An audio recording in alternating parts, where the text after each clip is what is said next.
Hello students, आज हम discuss करेंगे वैन डर वाल्स आइसोथर्म्स के बारे में, वैन डर वाल्स कॉन्स्टेंट्स के बारे में, क्रिटिकल कॉन्स्टेंट्स के बारे में and explanation of deviation by van der Waals equation. तो सबसे पहले हम वैन डर वाल्स आइसोथर्म्स के बारे में बात करते हैं। देखिए, प्रीवियस वीडियो लेक्चर में भी हमने देखा था कि जो वैन डर वाल्स आइसोथर्म होते हैं एक तरीके के, आप बोल सकते हो, पीवी डायग्राम्स होते हैं एट कांस्टेंट टेम्परेचर। यानी कांस्टेंट टेम्परेचर के ऊपर जो प्रेशर और वॉल्यूम के बीच में ग्राफ ड्रा किया जाता है उसे ही हम बोल देते हैं वैन डर वाल्स आइसोथर्म। अब यहाँ से जो वैन डर वाल्स इक्वेशन थी वो हमारी ये आई थी, प्रीवियस वीडियो लेक्चर में हमने देखा था। तो यहाँ से हम पी की वैल्यू अगर निकालेंगे तो पी की वैल्यू ये आ जाएगी इस इक्वेशन से। अब इसे बोल दीजिए इक्वेशन नंबर फर्स्ट। अब इक्वेशन नंबर फर्स्ट की हेल्प से हम प्रेशर डिटरमाइन कर सकते हैं किसी भी पर्टिकुलर टेम्परेचर या वॉल्यूम के ऊपर। तो यहाँ से हमें पी यानी प्रेशर की वैल्यू मिल जाएगी। अब जो वैन डर वाल्स आइसोथर्म से इस तरीके से हमें ग्राफ मिला था। अब इस ग्राफ के अंदर हमने हॉरिजॉन्टल पोर्शन कंसिडर नहीं किया है, हॉरिजॉन्टल पोर्शन यहाँ पे एब्सेंट है। तो यहाँ देख सकते हो, अगर हम टेम्परेचर 13.1 डिग्री सेल्सियस इसकी बात करते हैं तो यहाँ पे ये कर्व मिल रहा है, ABCDE, ये कर्व यहाँ पे मिल रहा है। ठीक है, तो यहाँ पे जो AB है ये शो कर रहा है, AB जो कर्व आया आपका ये कर्व आया है due to super cooling of vapours, vapour की कूलिंग की वजह से। DE कर्व जो यहाँ पे आपको मिलेगा ये वाला, ये आएगा due to super heating of liquid, यानी लिक्विड की सुपर हीटिंग की वजह से। अब जो यहाँ पे BCD कर्व है इसको हम एक्सप्लेन नहीं कर पाएंगे, ये जो कर्व है। ऐसा क्यों? क्योंकि यहाँ पे हम देख रहे हैं वॉल्यूम डिक्रीज हो रही है जब प्रेशर डिक्रीज हो रहा है, और जबकि हम ये जानते हैं कि प्रेशर को इंक्रीज करते हैं, लगाते हैं जब प्रेशर, तब वॉल्यूम डिक्रीज होती है। तो यहाँ जो BCD पोर्शन है इसको एक्सप्लेन नहीं किया गया है। यहाँ जो ये AB और DE, ये जो आपको दो दिख रहे हैं कर्व्स, AB और DE, ये जो दोनों हैं ये अनस्टेबल होते हैं। ठीक है, तो इस तरीके से ये वैन डर वाल्स आपका आइसोथर्म है। तो यहाँ पे हम एक पॉइंट और देख रहे हैं इस कर्व के अंदर, जो पॉइंट P है, जिसे हमने प्रीवियस लेक्चर में देखा था कि क्रिटिकल पॉइंट होता है ना। इस क्रिटिकल पॉइंट के करस्पॉन्डिंग जो प्रेशर होगा, जो वॉल्यूम की वैल्यू होगी और जो टेम्परेचर की वैल्यू होगी, इन तीनों को जो क्रिटिकल पॉइंट P के करस्पॉन्डिंग है, इसे बोला जाएगा क्रिटिकल प्रेशर, इसे बोला जाएगा क्रिटिकल वॉल्यूम और इसे बोला जाएगा क्रिटिकल टेम्परेचर। और इसे शो किया जाएगा PC, VC और TC से। तो अब हम बात करते हैं कि ये क्या होते हैं क्रिटिकल टेम्परेचर, प्रेशर और वॉल्यूम। देखिए, ये जो भी वैल्यूज़ आई हैं टेम्परेचर की, प्रेशर की, वॉल्यूम की, क्रिटिकल पॉइंट के ऊपर, तो इन्हें बोला जाता है critical constants of the gas.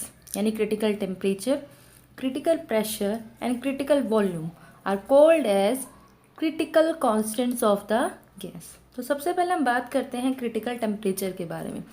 हमने पहले भी ये पढ़ा हुआ है कि क्रिटिकल टेम्परेचर का मतलब वो होता है वो हाईएस्ट टेम्परेचर किसी भी गैस का जिसके ऊपर हम किसी गैस को प्रेशर की हेल्प से लिक्विफाई कर सकते हैं, सिर्फ प्रेशर की हेल्प से।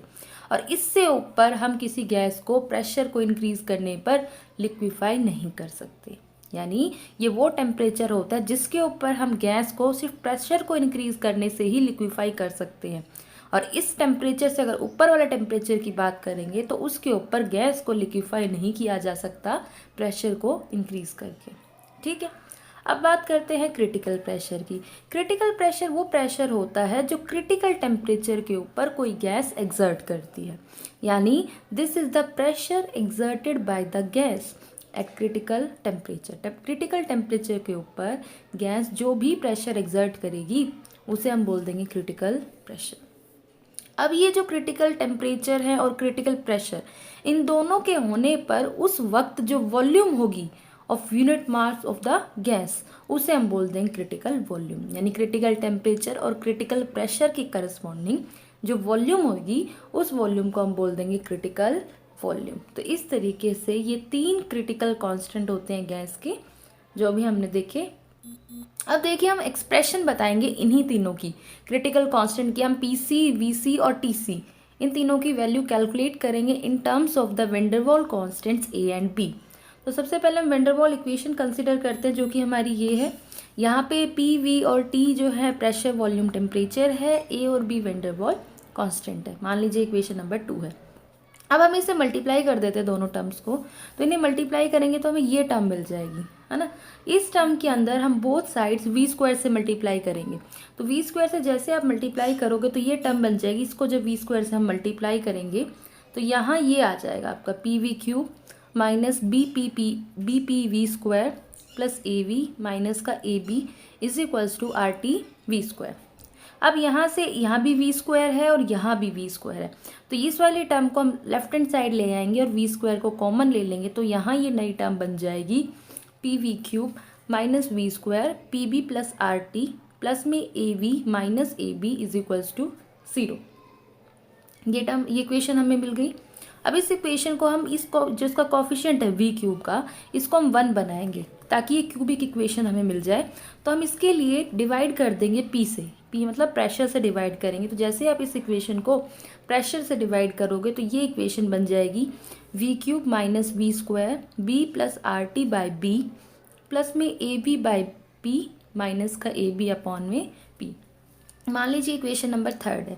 अब यहाँ से हम देख सकते हैं इक्वेशन नंबर 3 है, क्यूबिक इक्वेशन आई है इन टर्म्स ऑफ वॉल्यूम। वॉल्यूम्स के टर्म में हमें क्यूबिक इक्वेशन मिली है। तो यहाँ से हम देख सकते हैं कि इसके 3 रूट्स होंगे, क्योंकि क्यूबिक इक्वेशन मिली है तो इसका मतलब इसके 3 रूट्स होंगे। और किसी पर्टिकुलर प्रेशर और टेम्परेचर के ऊपर हमें 3 वैल्यूज़ की मिलनी चाहिए। लेकिन क्रिटिकल पॉइंट के ऊपर जब हम बात करते हैं तो उसके ऊपर तो एक ही वी होगा, एक ही टी होगा और एक ही प्रेशर होगा। एक पॉइंट के ऊपर तो एक ही वॉल्यूम की वैल्यू होनी चाहिए। यानी यहाँ पे जो तीनों रूट्स आएंगे इस इक्वेशन 3 को सॉल्व करके वो तीनों बराबर होने चाहिए, क्योंकि क्रिटिकल पॉइंट के ऊपर केवल और केवल वॉल्यूम की एक ही वैल्यू रहेगी। एक पॉइंट है तो एक ही वैल्यू रहेगी। तो हम मान लेते हैं कि लेट एक्स जो है ना वो वॉल्यूम की वैल्यू है एट क्रिटिकल पॉइंट, यानी क्रिटिकल वॉल्यूम की जो वैल्यू है वो x है। तो हम कह सकते हैं जो v होगा वो x के बराबर होगा। और आप यहाँ से कह सकते हो अगर x को लेफ्ट हैंड साइड लिया होगे तो v minus X is equal to 0। दोनों साइड क्यूबिंग कर दोगे तो भी आप ये लिख सकते हो v माइनस एक्स का whole cube is equals to 0। अब इस क्यूब को जब हम ओपन करेंगे v माइनस एक्स के होल क्यूब को जब आप ओपन करोगे तो यहाँ फॉर्मूला लगेगा a cube minus B cube minus 3a square B plus का 3ab स्क्वायर। तो हमने यहाँ इस क्यूब को ओपन कर दिया। मान लीजिए इक्वेशन नंबर 4 आ गई। अब ये इक्वेशन 4 तो ये है, और ये जो क्यूबिक इक्वेशन v के अंदर थी इक्वेशन नंबर 3 थी। ये 2 इक्वेशन हम लेके चलेंगे, इक्वेशन नंबर 4 और इक्वेशन नंबर 3 जो हमने पीछे अभी देखी। अब इन दोनों इक्वेशन के अंदर हम कंपेयर करेंगे the coefficient of V square v and constant term, दोनों इक्वेशंस में से। तो सबसे पहले हम वी स्क्वायर के कोफिशिएंट्स को इक्वेट करेंगे। तो वी क्यूब के तो देखिए 1 ही है, तो हम वी स्क्वायर से स्टार्ट करेंगे। तो वी स्क्वायर स्टार्ट करोगे तो वी स्क्वायर से यहाँ पे देखिए क्या है इसका माइनस 3x, और यहाँ पे वी स्क्वायर का minus of this value. Minus sign दोनों के नेग्लेक्ट करेंगे क्योंकि कैंसिल भी हो सकते हैं। तो यहाँ पे 3x आएगा कोफिशिएंट और इस साइड से आएगा b plus R T by P. मान लीजिए इक्वेशन नंबर 5 है। अब हम दोनों इक्वेशन में से ये जो दोनों इक्वेशन है इनमें से हम v का कोफिशिएंट इक्वेट करेंगे। तो v का करोगे तो यहाँ v का क्या है 3x स्क्वायर आ जाएगा, और यहाँ v का है a अपॉन में p, ये आ जाएगा। मान लीजिए हमारी इक्वेशन नंबर 6 है। अब इन दोनों में से हम कांस्टेंट टर्म को इक्वेट करेंगे। तो कांस्टेंट टर्म का देखिए यहाँ पे क्या है माइनस का एक्स क्यूब, और यहाँ है minus A B by P. Minus side दोनों से कैंसिल हो जाएगा तो यहाँ आ जाएगा X cube is equals to A B by P. तो इस तरीके से जब हम V cube V square V constant term के कोफिशिएंट्स को इक्वेट करेंगे तो हमें ये टर्म्स मिल जाएंगे, इक्वेशन 5, इक्वेशन 6 और इक्वेशन 7।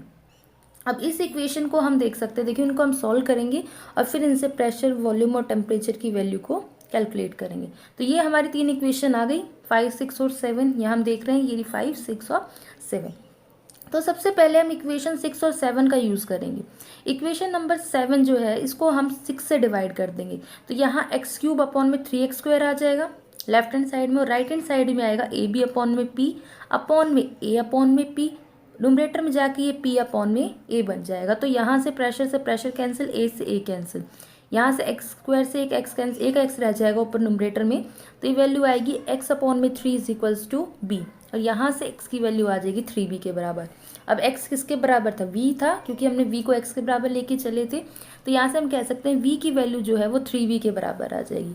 और v का मतलब क्या है vc critical volume, it means critical volume की वैल्यू आ जाएगी 3b। मान लीजिए इक्वेशन नंबर 8 है। अब यहाँ हमें एक x की वैल्यू मिल गई। अब इस x की वैल्यू को हम इक्वेशन नंबर 6 के अंदर और 5 के अंदर पुट कर देंगे, जिससे हम फर्दर प्रेशर की और टेम्परेचर की वैल्यू निकालेंगे। तो सबसे पहले हम x की वैल्यू पुट करेंगे इक्वेशन नंबर 6 के अंदर। यहाँ पुट करोगे 3 का 3 एज इट इज, x की जगह क्या पुट करेंगे हम 3b, तो ये बन जाएगा 9b² a/p as it is. तो यहाँ से हम प्रेशर की वैल्यू निकालेंगे तो वो आ जाएगी a/27p²।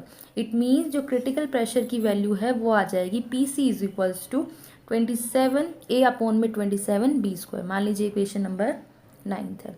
अगेन हम x की वैल्यू को पुट करेंगे इक्वेशन नंबर 5 के अंदर। इक्वेशन नंबर 5 के अंदर यहाँ पे x की वैल्यू को हम पुट करेंगे। तो इससे हम देख सकते हैं जैसे हम पुट करेंगे तो यहाँ मिलेगा 3 इंटू में 3b, b प्लस में RT/p, ये बन जाएगा 9b = दिस वैल्यू। b को लेफ्ट हैंड साइड लाओगे तो 8b आ जाएगा। It means 8b = RT/p। अब यहाँ पे देखिए RT एज इट इज रहेगा, p की वैल्यू हम पुट कर सकते हैं क्योंकि अभी हमने निकाली। तो p की जगह हम क्या लिख सकते हैं, a/27b²। 27b² यहाँ पे न्यूमरेटर में चला जाएगा। तो इस तरीके से यहाँ 8b की वैल्यू आ जाएगी दिस, दोनों साइड से एक b कैंसिल हो जाएगा। तो यहाँ से हम t की वैल्यू निकाल सकते हैं, t यानी कि TC ये बराबर आ जाएगा 8a/27br। तो इस तरीके से हमने देखा कि हमने यहाँ पे VC की इक्वेशन नंबर 8 के अंदर, PC की वैल्यू इक्वेशन नंबर 9 के अंदर और TC की वैल्यू इक्वेशन नंबर 10 के अंदर। तो इस तरीके से हमने क्रिटिकल कांस्टेंट्स निकाल लिए, PC, VC और TC निकाल लिए in terms of van der Waals constant A and B। अब हम बात करेंगे क्रिटिकल कॉफिशिएंट की। तो देखिए क्रिटिकल कॉफिशिएंट के लिए जो इक्वेशन 8, 9, 10 आई है, जिसके अंदर हमने TC, PC, VC कैलकुलेट किए हैं, तो यहाँ से हम ये वैल्यू देखेंगे क्योंकि क्रिटिकल कॉफिशिएंट का मतलब है आपको ये वैल्यू निकालनी है, RTC/PC VC। तो इसके लिए हम ये निकालेंगे, TC को मल्टीप्लाई करेंगे 1/VC से और उसको मल्टीप्लाई करेंगे 1/PC से। तो यहाँ TC की वैल्यू ये है, पुट कर दी। PC की वैल्यू होती है a/27b²। तो यहाँ 1/PC की ये आ जाएगी और 1/VC की ये आ जाएगी, क्योंकि VC की वैल्यू थी 3b, तो 1/VC की हो जाएगी 1/3b।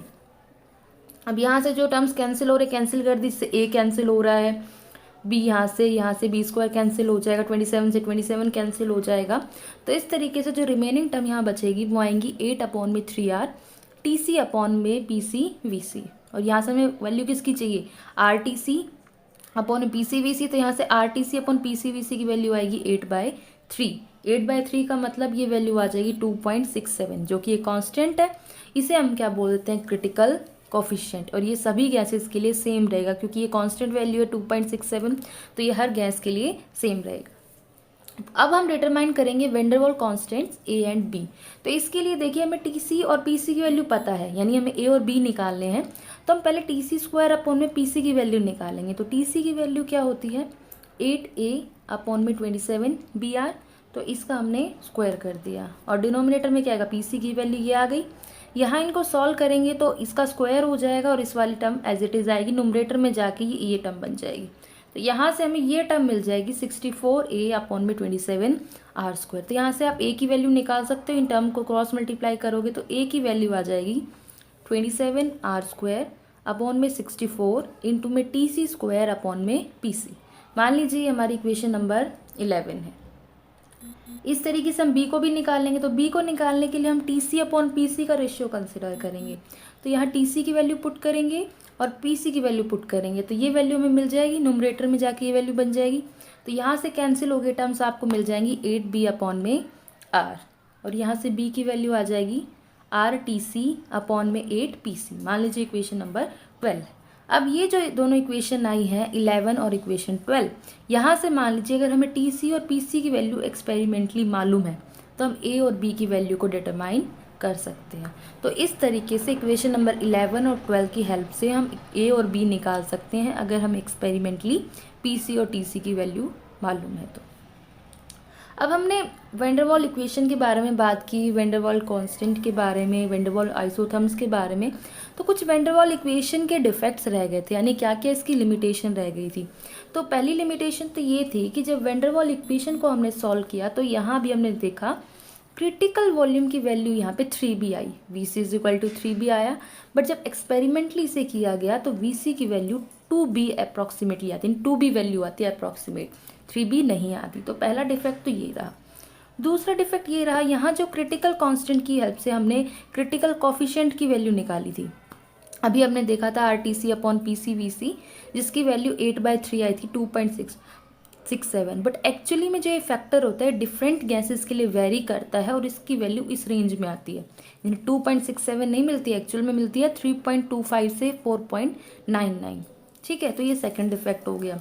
थर्ड क्या रहा, जो ए बी जो कांस्टेंट आए हैं, वैन डेर वाल्स कांस्टेंट है, ये सभी टेम्परेचर के ऊपर कांस्टेंट नहीं रहते हैं, दे डजंट रिमेन कांस्टेंट। और फोर्थ डिफेक्ट ये था कि इन्हें कंडेंसेशन के बारे में नहीं बताया, कंडेंसेशन कब स्टार्ट होता है, कब इसकी बिगनिंग होती है। तो इस तरह से ये कुछ डिफेक्ट्स रहे वैन डेर वाल्स इक्वेशन के। अब हम बात करते हैं explanation of deviation by van der Waals equation, यानी जो वैन डेर वाल्स इक्वेशन है इसमें किस तरीके से हम डेविएशंस को कंसिडर कर सकते हैं, तो उन्हीं डेविएशन को हम एक्सप्लेन करके देखते हैं। तो देखिए, जो वैन डेर वाल्स इक्वेशन है वो हमारी ये थी, P + A/v² into V - B is equals to RT। ठीक है, तो हमने मल्टीप्लाई कर दिया यहाँ पे, तो मल्टीप्लाई करोगे तो ये टर्म मिल जाएगी, यहाँ से PV की वैल्यू लाओगे तो ये सारी टर्म्स राइट हैंड साइड चली जाएगी। तो यहाँ PV क्योंकि RT के बराबर होता है तो 1/V की जगह पुट कर देंगे P/RT, यहाँ 1/V है तो यहाँ P/RT पुट कर देंगे, यहाँ 1/V² की जगह P² T² बन जाएगा। तो ये वैल्यूज़ यहाँ पुट कर देंगे, तो इससे हमें जो इक्वेशन मिलेगी वो आ जाएगी PV is equals to RT minus AP/RT plus PB plus में AB P² T²। और यहाँ से हम देखिए इन दोनों में P जो है वो कॉमन आ सकता है इन दोनों टर्म्स के अंदर, तो यहाँ ये इक्वेशन बन जाएगी PV is equals to RT plus में P कॉमन ले लिया तो यहाँ बचेगा B - A/RT प्लस में AB P² T²। मान लीजिए हमारी इक्वेशन नंबर 13। अब ये जो इक्वेशन नंबर 13 मिली है इसके ऊपर बेस्ड हम काफ़ी केसेस, 3 केसेस कंसिडर करेंगे बॉयल्स टेम्परेचर के करस्पॉन्डिंग। तो देखिए यहाँ हम देख सकते हैं, अगर हम लो प्रेशर की बात करते हैं, ये हमारी इक्वेशन नंबर 13 आई है, अभी पीछे हमने देखी ये वाली। अगर आप प्रेशर को लो कंसिडर करते हो तो जब मान लीजिए 0.00 कुछ कम, इतना कम प्रेशर है, तो जब P का स्क्वायर करेंगे तो और स्मॉल वैल्यू आ जाएगी, और AB तो already negligible values in constant की, तो इस टर्म को हम फिर नेग्लेक्ट कर सकते हैं अगर लो प्रेशर के ऊपर बात करते हैं, तो जिससे जो इक्वेशन नंबर 13 अब वो आ जाएगी, क्योंकि इस टर्म को हम नेग्लेक्ट कर सकते हैं। तो इसको मान लीजिए इक्वेशन नंबर 14। अब इस इक्वेशन नंबर 14 के हम काफ़ी केसेस देख सकते हैं, बेसिकली 3 केसेस हम इसके कंसिडर करेंगे। तो पहला तो ये है बॉयल्स टेम्परेचर से नीचे, अगर हम टेम्परेचर को बॉयल्स टेम्परेचर से कम कर देते हैं, तो देखिए यहाँ पे अगर हमारा टेम्परेचर लो होगा, यानी बिलो बॉयल्स टेम्परेचर की बात करेंगे, तो ये डिनोमिनेटर वाली वैल्यू छोटी होगी, अगर डिनोमिनेटर स्मॉल है तो ये पूरी वैल्यू क्या ज़्यादा होगी, इट मीन्स नेगेटिव वाली वैल्यू यहाँ ज़्यादा मिलेगी। और इस पे आपने प्रेशर को और इंक्रीज़ कर दिया, तो एक तो ये टर्म नेगेटिव थी और प्रेशर को इंक्रीज़ कर गया तो नेगेटिव वैल्यू पूरी इंक्रीज़ होगी, यानी अगर अब यहाँ पे प्रेशर को इंक्रीज़ करोगे फर्दर तो जो पूरी PV की वैल्यू आएगी वो डिक्रीज़ होगी, क्योंकि ये टर्म पूरी नेगेटिव वैल्यू इंक्रीज़ होगी। तो यहाँ हम कह सकते हैं अगर हम प्रेशर को बढ़ाएंगे तो PV की वैल्यू डिक्रीज़ होगी एट लो टेम्परेचर। फर्दर अगर हम प्रेशर को और भी ज़्यादा इंक्रीज़ करते ही जाएंगे, और भी ज़्यादा इंक्रीज़ करेंगे, तो ये जो टर्म है ये वाली आपकी एग्जिस्टेंस में आ जाएगी। तो इस केस के अंदर अगर आपने प्रेशर को बढ़ाया तो ये टर्म डोमिनेटिंग हो गई यहाँ पे, तो यहाँ से फर्दर प्रेशर को इंक्रीज़ करने पर PV की वैल्यू इंक्रीज हो जाएगी, क्योंकि ये टर्म एग्जिस्टेंस में आ जाएगी। नाउ अब हम सेकंड देखते हैं अबव बॉयल्स टेम्परेचर, यानी टेम्परेचर अगर आपका बॉयल्स टेम्परेचर से ज़्यादा होगा, तो इस केस में हाई टेम्परेचर हम कंसिडर करेंगे। अब जब इस टेम्परेचर की वैल्यू ज़्यादा हो गई, डिनोमिनेटर ज़्यादा हो गए, तो ओवरऑल टर्म क्या हो गई, ओवरऑल टर्म आपकी छोटी हो जाएगी, यानी ये टर्म क्या आएगी, पॉजिटिव वैल्यू आएगी।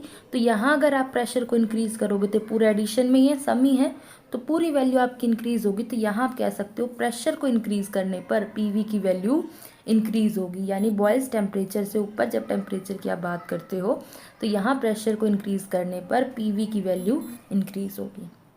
अगर हम बॉयल्स टेम्परेचर पे बात करें तो इसका मतलब है ये टर्म 0 हो जाएगी, यहाँ से B की वैल्यू आ जाएगी A/RT, और T की वैल्यू निकालोगे तो वो आ जाएगी A/V RB। यहाँ भी अगर आपने प्रेशर को फर्दर इंक्रीज़ किया तो ये जो वैल्यू है ये डोमिनेटिंग हो जाएगी, तो यहाँ पे आप कह सकते हो इस वैल्यू का सिग्निफिकेंट रोल रहेगा अगर आपने प्रेशर को फर्दर इंक्रीज़ कर दिया। तो यहाँ से हम देख सकते हैं इक्वेशन 15 से हम देख सकते हैं कि जो बॉयल्स टेम्परेचर यहाँ से आएगा वो आ जाएगा TB is equals to A upon में RB। मान लीजिए इक्वेशन नंबर 16 है। अब हमने यहाँ जो रिजल्ट्स देखे वैंडरवाल इक्वेशन के अंदर, तो हमने ये देखा कि जो हम थियोरेटिकल रिजल्ट्स निकाल रहे हैं और जो एक्सपेरिमेंटल रिजल्ट आ रहे हैं वो कोइंसाइड नहीं कर रहे, सेम नहीं आ रहे। जैसे अभी एग्जांपल के लिए आप देख सकते हो हमने VC की वैल्यू देखी, कैलकुलेट की हमने 3B थियोरेटिकली, जबकि अप्रॉक्सीमेटली वो 2B की अराउंड वैल्यू आ रही है VC की।